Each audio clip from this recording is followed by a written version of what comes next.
Egunon, adixatz, bon dia, buongiorno, demat deor.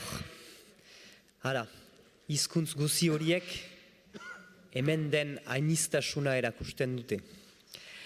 Hamarkadak pasatzen dira, urbilegin iz, barkatu.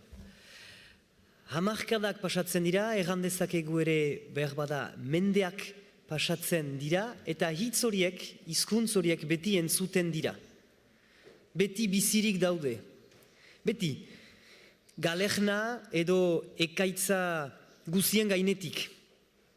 Halako balentririk hizkuntza bakarraren herrian, ez da gutxi. Bizirik, bainan zailtasunetan. Eta hori, hemen giren guziek badakigu. Zailtasunetan, gero eta zailago. Eta zailtasun horieri erantzuna ekartzeko du zuen xedea molak legeak. Harri bat gehiago gure hizkuntza gutituen sendotzeko, berpisteko, hats berri bat emaiteko. Eta parean zer bizi izan dugun. Hizkuntz bakarraren herriak zemat oztopo. Zoin zailtasun handiak ezarri dituen lege txipi honi, simple honi. Hala ere, nahi nuke azpimarratu nik, aipatzen dugula molak legea, nik aipanezake gehiago molak mementoa. Ez da bakarrik lege bat izan, Izan da memento bat, eta pentsatzen dut, egun guzia pasatuko dugu horren berriz aztertzen eta kondatzen eta balio du. Zenta, ni horroitzen niz, EEP-ko buru bezala berrian niz, badu urte bat hor nizala, baina horroitzen niz, biziki urrun zela lege hori guretzat aipagai zen, noiztenka baginakien asia zela, baginakien Euskal Konfederazioa lanean aizela horren inguruan, eta gu EEP-en beti baikira gu beste gizan murgilduak berrealako arazoetan eta betiko problematiketan, lege honi hastapen batean ez diogu kasu handirik eman. Baina, pasatu da, senatuan, eta zen nolako gehiengoarekin harritu gira. Eta gure senatariek, Frederik Espainiak eta Max Brisson, egin dute lan polita horren laguntzeko. Hor, gu hasi gira ohartzen, zerbait gertatzen ari da. Eta bazen, halako giro bat, izan da halako giro bat senatuan. Nola, alderdi guzien gainetik, lege horrek eginduen bere bidea. Eta gero orduan, bere ibilbidea segitu du, eta biltzar nazionalat pasatu. Hor ere, denek zioten, ez du xantza izpirik, ez da pasako, dia pentsazazue, olako legeak ez da bainore sekulan pasatu Bosgarren Republika garaian, eta pasada.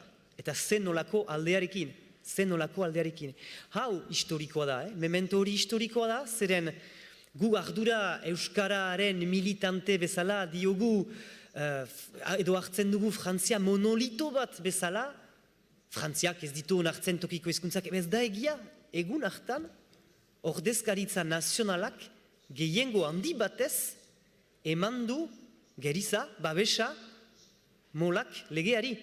Eta hori da aldaketa historiko handia, Historiko handia erran nahi du jendartea, gure jendartea hemen Ipar Euskal Herrian konbentzitua da, baina beste eskualdeetan guk ezagutzen ez ditugun ele bakarreko beste toki batzuetan ere diputatuek eta senatuek alde eman dute. Eta hori da gauza berria. Orain, blokatzea nun da, gainean, goian, bulegoetan direnak, funtzionarioak, lege baten bideratze edo desbideratzearen kapable direnen eskuetan da hori.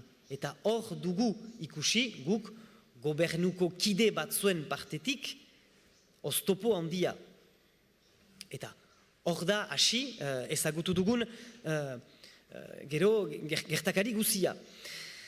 Hori erraiteko hala ere berritasun handi bat izan dela horrekin. Molak mementoa ere Ipar Euskal Herrian.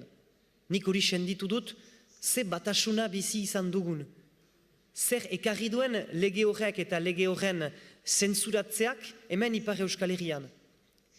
Hautetxe guziak elgarrekin. Jean-René Etxegaraiak horretarazi du Euskal Elkargoan aho batez bozkatua izan dela mozio bat. Baina ere, sareak, hezkuntza sare guziak elgarrekin banderola beraren gibelean, publikoa, pribatu giristinoa eta sehaska eta herritarrak. Molak mementoa, hori ere ahalbidetu du. Batasuna karrikan, batasuna politikari ordezkarien artean, batasuna erakaskuntza munduan denek gauza beraren defendiatzeko.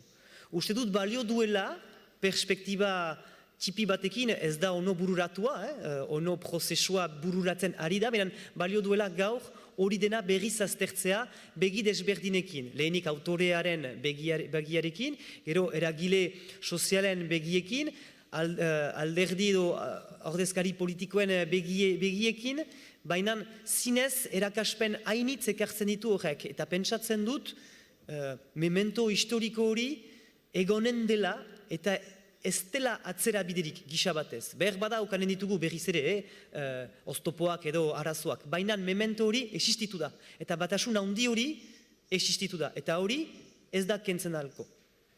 Mil esker eta egun on bat deneri.